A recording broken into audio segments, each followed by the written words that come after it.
So, Trent, let's talk about tonight's game. Dak Prescott, in the last 3 games that Ezekiel Elliott has 8 turnovers, 5 interceptions in the last 2 games. Of course, last year took care of the ball incredibly well, had a fantastic rookie campaign. What do you see in Dak when you watch him?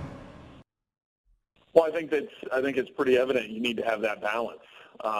Not that he can't carry the load. I just think that the fact that defenses can defend the Cowboys differently. Tyron Smith was out for a couple of games. He was back last week, but you're right. The 3 losses since Ezekiel's been gone, 0 touchdowns, 5 interceptions by Dak. Hasn't looked like the same player. It's different when when you get middle-high safety because you're going to have a guy drop down in the box to defend against the run every time. It's a lot easier when you got one-on-ones in your throwing as opposed to, hey, they're going to roll coverage here, or they're going to go cover 2, or they're going to double team so-and-so. It's a different world. And I just think they haven't made that transition.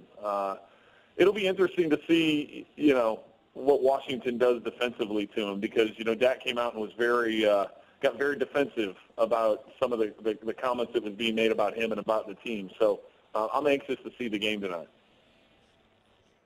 Joined by Trent Green. You can, of course, watch him on the NFL on CBS. He's got the Texans-Titans game.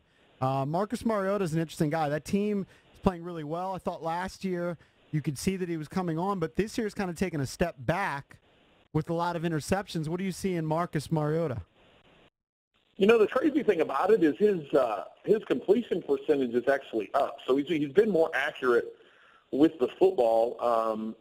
I know he's had the injury. He had the hamstring injury earlier. He had some off-season stuff that he dealt with. So some of the mobility isn't there. He's not running as much as he did.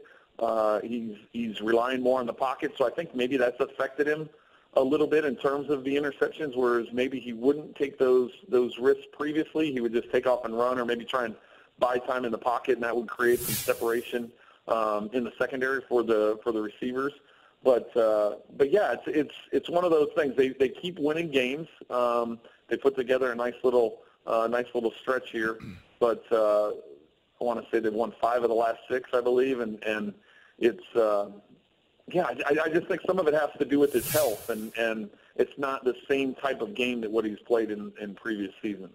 What's amazing, Trent, is your former team, the Chiefs, have lost 5 of 6, and they're still leading the division.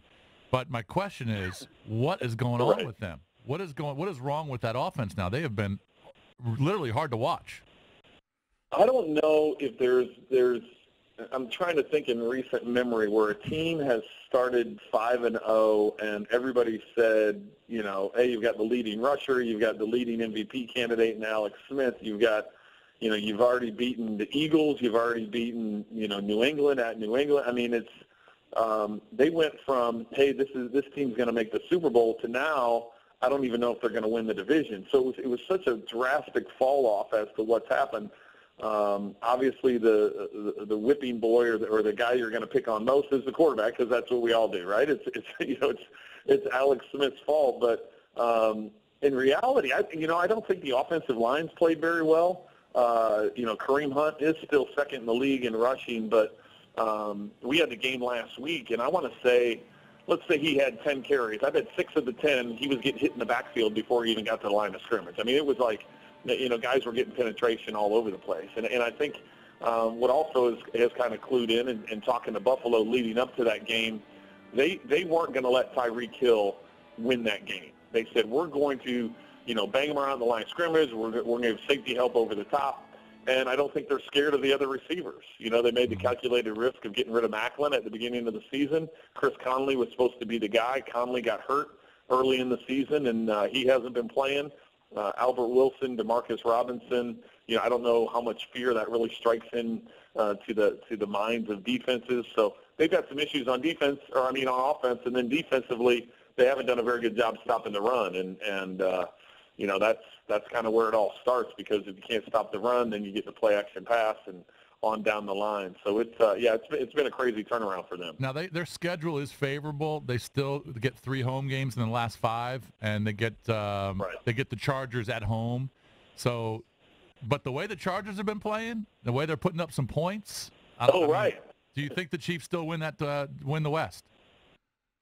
Well, that's going to be the interesting thing. If they don't beat the Jets this week, they're going to fall back to 6-6. The Raiders and the Chargers, if they win this week, are going to be 6-6. So now all of a sudden you're going to have three teams at 6-6. Of the final four games, I want to say Kansas City would play. They play the Chargers, the Raiders, and Denver in three of those four games. Right. And you know, just with the way they're playing, if they lose to the Jets this week, no, they don't win the division. They've got to win the game this week. What's that? They also get the Dolphins at home. The Dolphins is that extra game, that fourth game. Yeah. So, and the Dolphins are struggling. You know, they've what have they lost? 5 in a row, something like that. So, you would think the schedule is favorable, but you've got to be able to score some points against the Chargers. That's for sure.